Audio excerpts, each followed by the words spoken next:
ఈ దేశానికి ప్రస్తుతం శక్తి అవసరం. భజన ఉండొచ్చు, భక్తి ఉండవచ్చు, కానీ ఇప్పుడు ప్రదర్శించవలసింది ఏమిటంటే శక్తి కావాలి.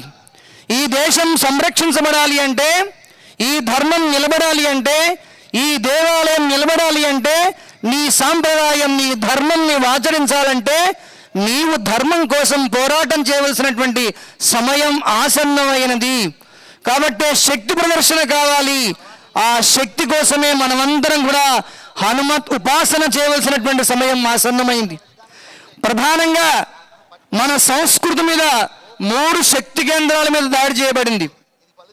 అమ్మ ఒడి, బడి, గుడి. అమ్మ ఒడిని ధ్వంసం చేశారు. ఏ ధర్మాన్ని చెప్పవలసిన అమ్ముందో, అక్షరాలతో పాటు జ్ఞానాన్ని నేర్పవలసిన ఆ అమ్మ మన సంస్కృతి నేర్పడం మర్చిపోతాం. నేర్చుకోవాల్సిన బడిలో పాఠాలు నేర్చుకుంటున్నాం, కానీ సంస్కారాన్ని మర్చిపోతున్నాం. సనాతన ధర్మాన్ని విస్మరిస్తున్నాం. అక్కడ కూడా మనం ఫెయిల్ అయిపోతున్నాం. చివరిగా గుడిలోకి వచ్చిన తర్వాత మొక్కులు మొక్కుతున్నాం, కానీ ఈ ధర్మం కోసం నేను నిలబడతాను అనేటువంటి ఆనని ప్రతిజ్ఞని మనం తీసుకోవటం లేదు. ఇవన్నీ కూడా మన మీద ఒక కుట్ర ద్వారా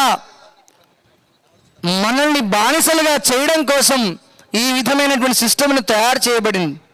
కాబట్టే మళ్ళీ మనం ధర్మం వైపు అడుగులు వేయాలి. మనం శక్తి ఉపాసన చేయాలి.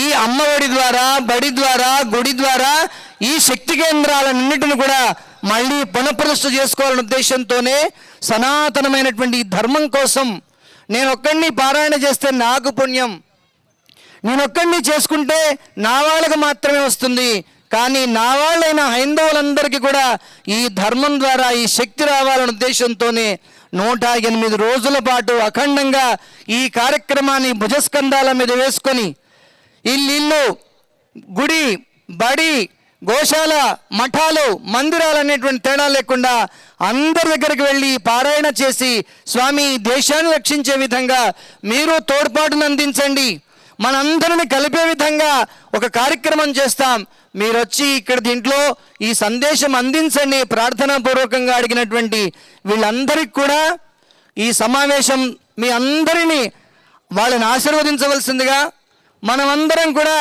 మన బస్తీల్లో, మన కాలనీలలో ఈ కార్యక్రమాలు ఇంకా ఇంకా విస్తృతంగా చేసి ధర్మాన్ని రక్షించుకోవాల్సినటువంటి అవసరం మనకే ఉన్నది.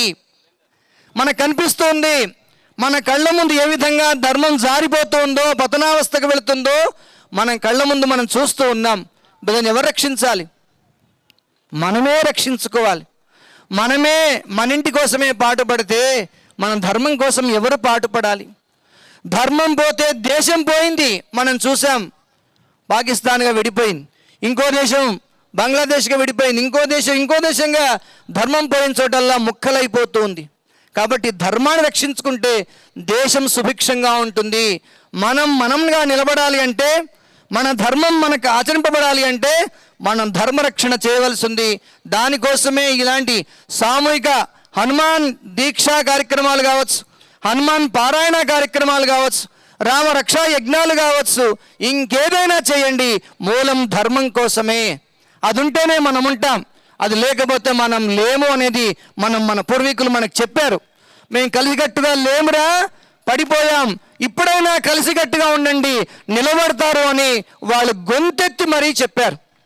కాబట్టి మనం అందరం సంఘటితం అవుతాం. సమాజాన్ని మనం అంటే హైందవాన్ని వ్యాప్తి చేద్దాం. తద్వారా మన ధర్మాన్ని మనం కాపాడుకుందాం. ఇవాళ మఠాలు ఉండాలన్నా, మందిరాలు ఉండాలా, ఆశ్రమాలు ఉండాలన్నా ధర్మం ఉండాల్సిందే. కాబట్టి స్వామీజీల దగ్గరికి మీరు రావడం కాదు, స్వామీజీలే మీ దగ్గరకు వచ్చి ధర్మాన్ని చెప్పేటువంటి పరిస్థితి ఈ వేదిక ద్వారా మీకు కనిపిస్తోంది. కాబట్టి అందరం కూడా ఈ ధర్మం కోసం పాటుపడదామా లేదా? ఏమండి, భోజనాలు రెడీగా ఉన్నాయి, గట్టిగా చెప్పొచ్చు కదా. పాటుపడదామా లేదా? పాటుపడతారని ఆశిస్తూ జై శ్రీరామ్.